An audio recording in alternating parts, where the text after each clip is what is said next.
But let's see if MVP Miracle would come back again when they are behind the map here.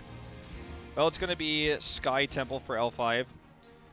They briefly had maps chosen against them, but now that they're back on the winning streak, going to get that map pick.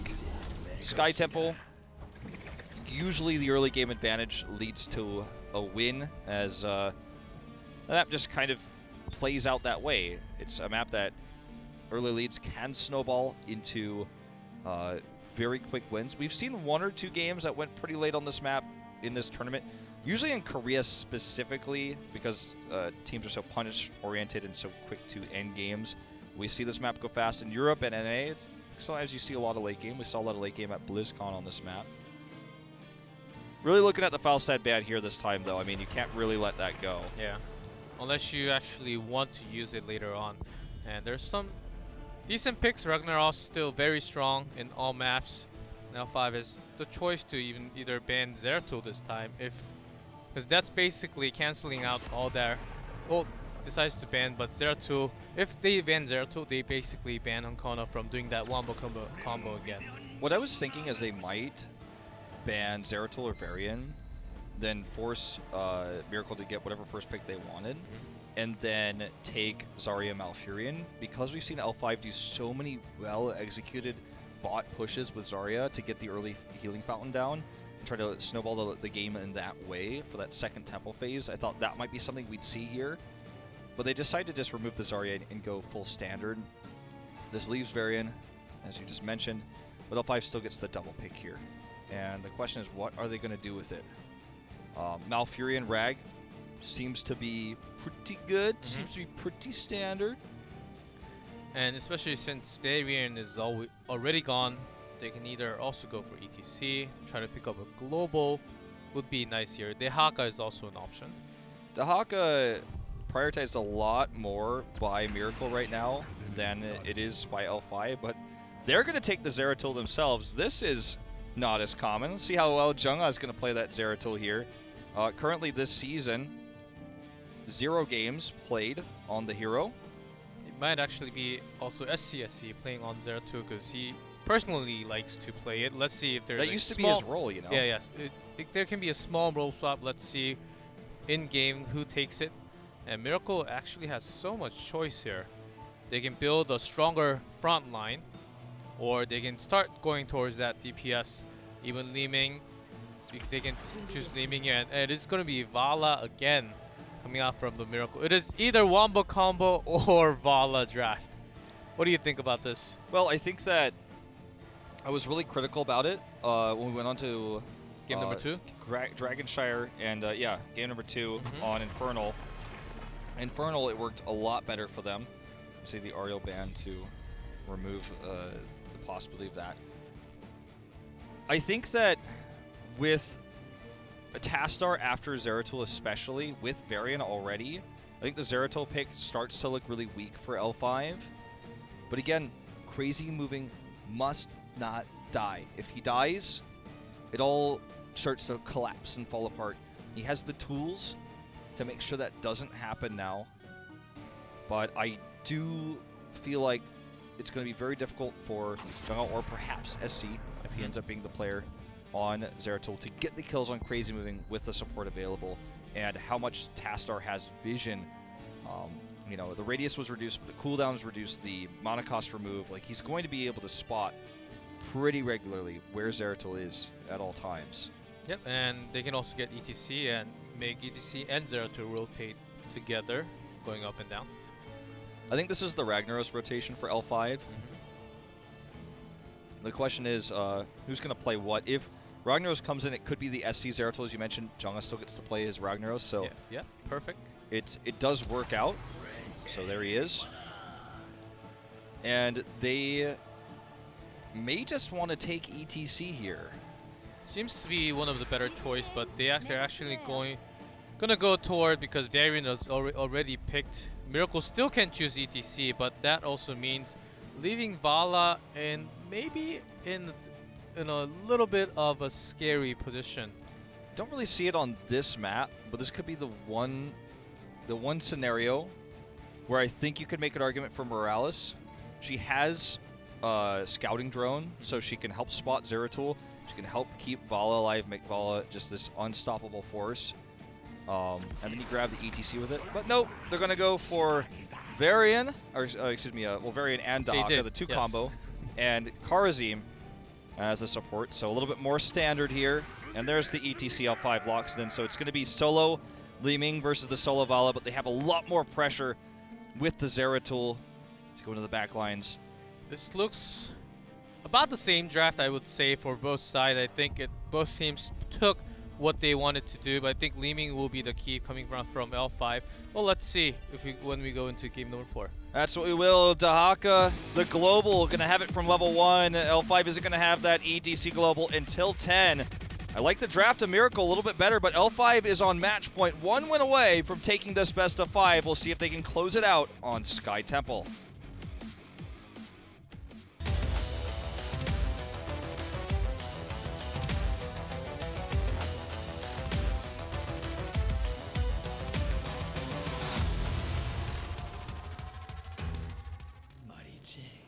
Here we go, L5 in blue on the left side of the map. SC on Zeratul, as you predicted. Nitrogen on Li Ming. Zhenghe on Ragnaros. Noblesse on ETC. And Swoi on Malfurion. So, pretty set up.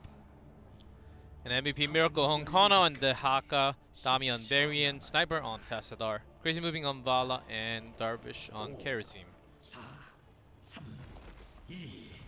Gonna see that level 1 fight for the Shrine here. Dahaka can go straight there, but wants to save his trait. So he's going to use Tassadar's instead, the Oracle, to gain some extra vision. This fight goes to L5, though. Ragnaros immediately rotating up top. And we're going to see Dahaka go to meet him. Dami now on Varian once more. I think that this basically confirms a position swap. Untold to us, but we'll see. Because Dami was playing the Dahaka every game for Miracle until this point. Now he's playing the more main tank. So it looks like it's just a full-on role swap between the two. Yeah, it looks like it. And Dami seems to be playing pretty well on that Muradin also. Yeah, you know what? Like, I think it's actually working quite well for MVP Miracle. He's you wouldn't very think aggressive, so, but it does. But reasonably aggressive. Well, it puts Honkono in this position where, as a main tank, you don't want to be as aggressive as Honkono is, but that aggression put into a more bruiser-oriented or semi-tank position it's what you want to be. So I think this swap so far today will reserve judgment after just this best of 5. Maybe look at the next best of 5, see if they continue to do it. But for today, giving it a thumbs up, but I don't like position swaps, so it's saying a lot. Yeah, but you personally really not like position swaps, but I think it is working so far. Let's see if it continues. And L5 having SCSC on Zeratul and Nitrogen on Li Ming. It seems like their picks actually made it pretty well. Well, it looks like we're going to have a little bit of an invade here. Honkono going to lose control of the top shrine. The bot actually controlled by L5 for just a moment there. Going to be taken back. It's a pretty even shrine phase. With Honkono stealing a little bit of the top. If Miracle gets the rest of this middle shrine, then they actually get like maybe 20% extra in terms of structural damage. But because the shrine finishes first for L5, they should be able to invade and prevent that. Let's see if they can make it happen. Dami in really good position here to stop Noblesse from getting any power slides off. And Li Ming got the XP from the bot and is coming up to steal the last bits. And they will also get the last 5 shots on this temple. Yep, Li Ming got some extra EXP, but meanwhile Crazy Moving is going to get a full set here as well. Ends up being about even. L5 getting a slight lead in EXP, but it's real close.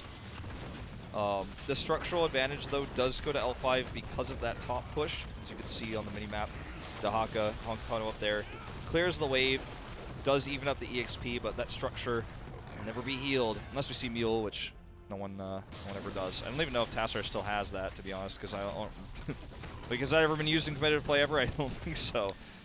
Yep, and let's see if let's see if SC can make some crazy plays on Zeratul like Honkono did last game. as he really favors to play personally on his stream also. And looks like MVP will take this one. Surprisingly, L5 will not actually commit too hard on this one. Nope. See, these Siege Giants do get cleared up here. Doing a little bit of damage. Honkono has got his work cut out for him in the top lane here. Going to get that extra soak, but not going to be easy. We actually see the Zeratul rotation up. SC is looking for a little bit more, and Jungha goes with him. So this dastardly duo looking for a pick on Honkono, and he actually went to the midpoint. We're going to see this attempt here now. Honkono has burrow, uses the drag here. Will get out, but it may cost him a fort for all the damage he just took there. That fort's already so low from earlier. Yeah, and he does not have his well available too, so he might have to just back off from there. And they did get the fort. Nicely done. Good that Honkono played passively there, not trying to save the fort. We're going to see a big slide in here. Darvish gets face melted, but can use his activatable summons to dash over the wall as we see this delayed bruiser camp taken from Miracle, which is going to be, you can tell they already lost their top fort, right? So that's a little bit frustrating. It gives a little bit of structural lead to L5, but the timing of their camp allows them to pair it with the global they have in Dahaka pre-10, because L5 doesn't have that. So Dahaka could push the fort really hard here and then, you know, come down and try to take this temple away. They've already lost about a third, a fourth of the temple here, but that top pressure is going to be really frustrating for L5 to deal with, and Dahaka can come down at any time. Yeah, exactly. Even after Dahaka coming down, the camp would still push, giving Miracle a huge favor on that top lane. Looks like Dami will be a little too aggressive here. Let's see if he can actually get out. He does not.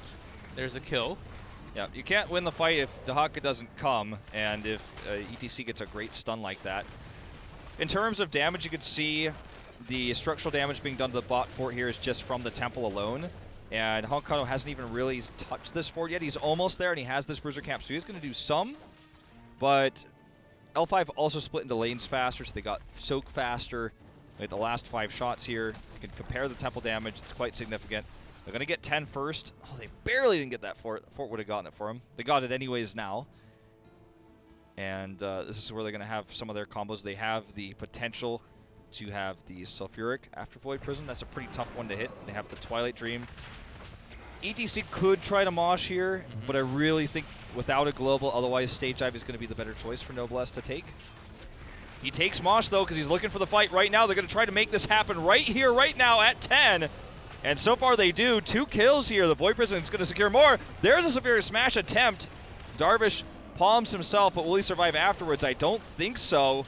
There's a good power slide to deny. This is the moments where you see that clutch lock in right at 10 for that team fight alone. Gets them several kills here, but they may regret it later on in the game if it becomes a more even game and they're missing that global. That's something that could happen, but it's a snowball-y map. We talked about that before. L5 is trying to take the early lead and roll with it. L5 did win the team fight. Let's see if that actually cost them in the macro wars later. And Dami on the left side, he was trying to look for the angle to actually come in, but ended up just not doing anything, just looking at the team fight. Oh, we lost this one already. Like, there's no chance. I might as well just go around and be safe. Well, the fort finally goes down to Nitrogen's orb, and it's going to put them closer to 13. So, and this is going to put more pressure on Konkona because he can actually out macro, and he's been doing that pretty well so far, not getting caught. Noblesse also cleansed, I believe, right there. ETC block partying his way through that force wall. We're not seeing Archon from Sniper. We saw a little bit of Archon earlier. Not going to happen in this game. See, Honkono actually does rotate down, and they're going to give... They wanted him to get a few shots, but Noblesse is going to deny that. They wanted to get some shots bot and then evade top to try to get a small lead there while also getting extra soak. I think L5 has kind of outplayed them here. They started it first, which is super important, which means they can invade. They're also going to get this camp at the same time. So kind of getting a 1-1 free and getting extra soak, like 2 lanes of soak versus the 1. As Honkono is really the only one getting it there on the bottom. Varian is just trying to get soak in mid. It's too risky because they didn't have vision. They thought maybe they were going to collapse, but actually it was a camp. So as soon as he sees the camp taken, he's like, okay, I was just trying to soak from the bush for no reason. L5 gets the better end of this. Miracle just trying to get 13, trying to invade, but L5, because they got the temple first, they can invade. If they had stage dive, it would be super easy. And the Haka can join the fight. I love how Honkono is positioning himself like far behind the minions, so he's not too dangerous and not really seen from L5. And L5 does have to be careful, not knowing where the Haka is coming from. And they end up just finishing the top temple. There go the shots. Dami caught here. Will be able to escape. Actually takes a lot of damage, but at the end of the world, really only using Disintegrate, so L5 realizing very quickly that wasn't going to be anything more. And Miracle they're going to go for the boss here. They are able to sense Miracle is going for the Bruiser camp. Miracle has no vision of this. And I don't think they can come in time, and Honkono is the only one that can actually contest, but himself will not be enough.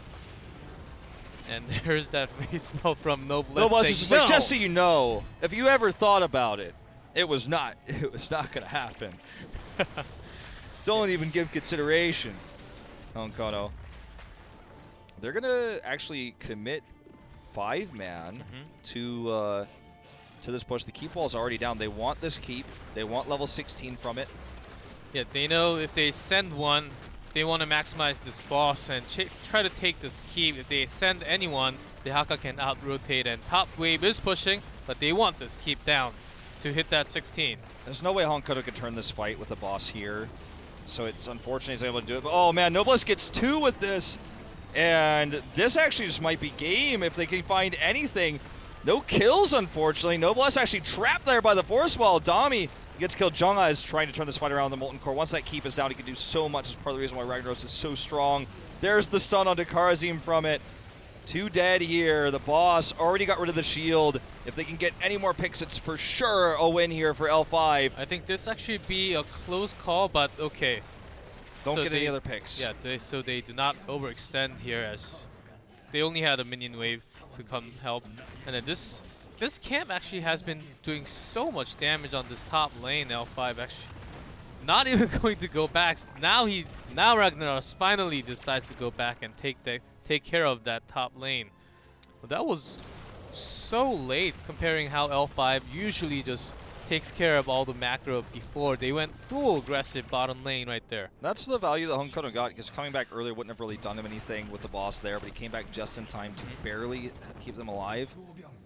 And basically L5 just gets bot keeps, and this temple is theirs no matter what.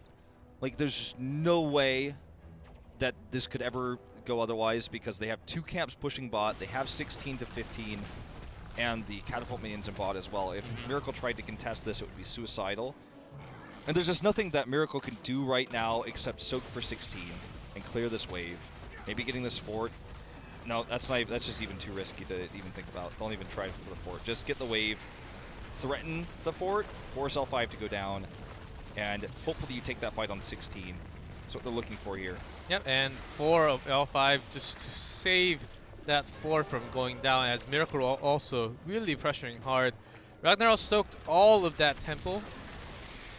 Let's see if the Haka actually joins the fight as Miracle just hit 16. Miracle wants them to push this lane super far so they can have that 5v4 when Dahaka comes down without Ragnaros. Ragnaros is coming down now.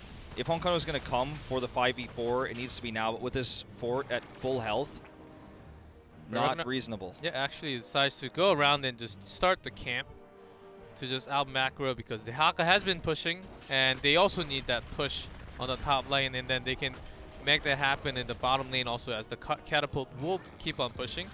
And ETC at the bottom lane, surprising, not having that stage dive. Okay, this is a really aggressive rotation for MVP, but the lack of stage dive you mentioned makes this pretty reasonable. ETC is going to be very late to the party. Junga is caught here. This is a huge opportunity. Force Wall goes down. Reign of Vengeance is going to catch him here. He goes in, tries to get a pick on his way out, but he's not going to get it. Dami gets palmed. Beautiful palm here. The Void Prison used here. SC, can he get out? He does for the time being. If Miracle wins this fight, they could win the game off of it. Dami does not die. Wow. Oh, what getting a crazy healed fight at there. the right time at shields. This is the thing where you said Li Ming might not be the best pick against Tassadar, because they just have so much shield protection on one hero when one hero actually gets focused, and Li-Ming is looking for that reset, is not able to do so. I think that changed a lot, and actually the palm of Darvish is insanely well timed. They have 2 temples available, but I want to say they kind of shuffled their feet a little bit on this one. So 6 seconds until Jungha's back. I don't think they can double temple. They also need to send someone home to help clear this triple catapult wave that's going to hit their core. And even if they could double temple, they still have to go through 2 forts. So as cool as that was for Miracle, they needed more than just 1 kill and walking away. And L5 actually is going to steal Siege Giants here to try to get more pressure on that bot lane. Really like how they're playing this, trying to kind of grind Miracle out of the game, essentially.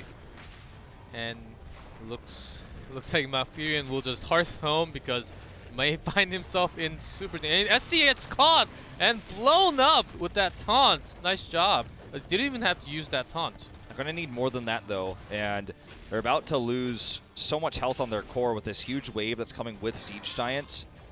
MVP needs to be decisive right now. They can't be indecisive. They absolutely cannot. Honkono's going to neutralize the temples here. But I feel like they need to get picks. They're going to get this boss, but their core is under attack now.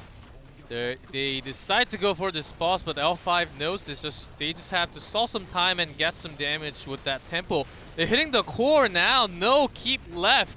They have no structures left, just the core. It's not gonna go down, but it's gonna go down a lot. It's gonna do so much damage. This is such a decisive move by 67%. Miracle. Like, this could come back to bite them. They know that ETC doesn't have stage dive, so this option is so much more appealing. With stage dive on the table, this is just can't even imagine it. But because there's no stage dive, this could work. And look at the positioning of Noblesse. He's actually going for that temple. Now maybe he's going back door, so to say, because that's a temple hitting the core directly. Miracle needs to make a decision right now. It's not going to be enough damage. It's not going to be enough damage to kill the core. It's close. They're actually. I like their decision to just push with the boss. They know, again, that he doesn't have a global. If he had stage dive, he would get the shots on the core and would be able to go back, but all the lanes are pushed. They're going to try to backdoor with Zeratul right now. Nacho Jin trying to make sure everyone cannot hearth home. SC is going towards that core. Everyone needs to hearth home right now, but they can't. Noblesse is here. They're trying to deny this. Every second that they can buy here is huge. Noblesse with a stage dive, and SC is on the core. Honkono's coming back here. He needs to get the pull. If he does not get the pull, that is game over. SC going to dodge it. He's going to take out the core. Gets that Void Prism.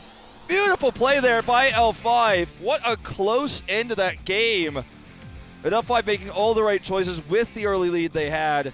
They take game number 4 and take the series 3-1. Sneaky play at the end from L5. Noblesse going around getting those core shots, and SC just finishing that last bit chunk of HP on that core. They made the right call. MVP Miracle also tried their best to just push all in, look for that potential team fight, and if that boss actually went all the way in, if they were able to get some picks, maybe the game could have gone to Miracle, but L5 just out-rotated, outsmarted them at the very end. Yeah, the ETC choice to get the shots off, had they been a little bit more able to either find Zeratul or contain him, or lock down a team fight, would have been risky, because then it's like only a ETC, he can't finish the core. If they had taken a 5v4 team fight in that moment, I feel like the ETC choice would have been the wrong one, but because they were able to make sure they locked down everything that happened right after that, stop everyone from mounting, they did that extra core damage, they won the game. Boss, who cares? The bot keep is still up, not going to matter. I liked the play we saw from both teams. That might have been the best series we've had in this tournament so far, G-Clef. Yep, and that's going to be it. L5 taking the win 3-1 against MVP Miracle, but we have one more match